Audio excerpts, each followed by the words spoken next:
আসসালামু আলাইকুম।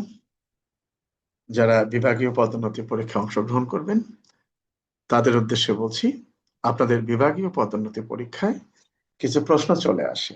প্রশ্নটি যেরকম যে একই অপরাধ সম্পর্কে নালিশি মামলা এবং পুলিশি তদন্ত চলমান থাকলে আদালত কর্তৃক অনুসরণীয় পদ্ধতি, অর্থাৎ একই ঘটনা সংক্রান্তে আদালতে একটা নালিশ বিচারাধীন আছে আর পুলিশি তদন্ত চলছে, সেক্ষেত্রে আদালত কি ব্যবস্থা নিতে পারেন।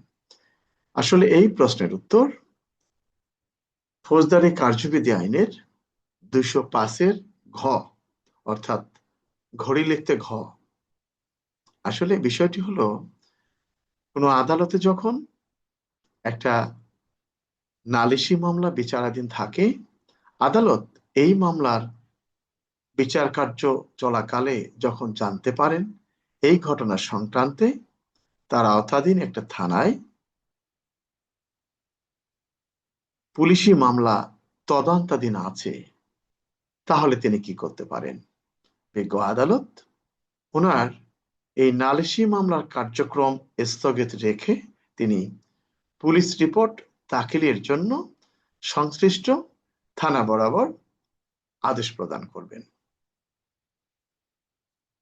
এরপর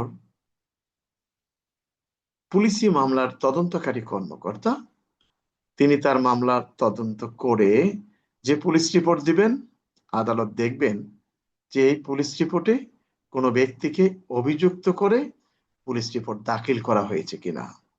যদি কোনো ব্যক্তিকে অভিযুক্ত করে আদালতে পুলিশ রিপোর্ট দাখিল করা হয়, তাহলে আদালত তার মুলতবিকৃত নালিশি মামলার সাথে এই পুলিশ রিপোর্টটা সম্পৃক্ত করে তিনি বিচার কার্য চলমান করবেন।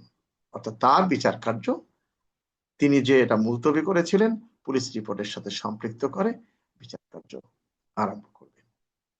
আর যদি তিনি দেখেন যে পুলিশ কোনো ব্যক্তিকে অভিযুক্ত করে আদালতে প্রতিবেদন দাখিল করেন নাই, সেক্ষেত্রে সংশ্লিষ্ট আদালত কি ব্যবস্থা করবেন? আদালত পুলিশ রিপোর্টটা স্থগিত রেখে উনি যে নালিশি মামলাটা স্থগিত রেখেছিলেন বিচার কার্যক্রম সেটি চলমান করবেন। আমি সংক্ষেপে এই জন্যই আলোচনা করলাম যাতে আপনারা বুঝতে পারেন। এটা সিআরপিসির 205-এর ঘ, আপনারা বিস্তারিত বিষয়টা জেনে নেবেন।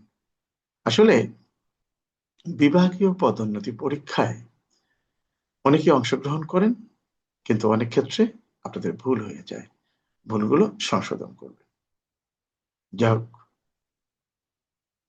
আমার বক্তব্য যদি আপনাদের ভালো লাগে তাহলে অবশ্যই মতামত প্রদান করবেন, পারলে শেয়ার করবেন। ধন্যবাদ।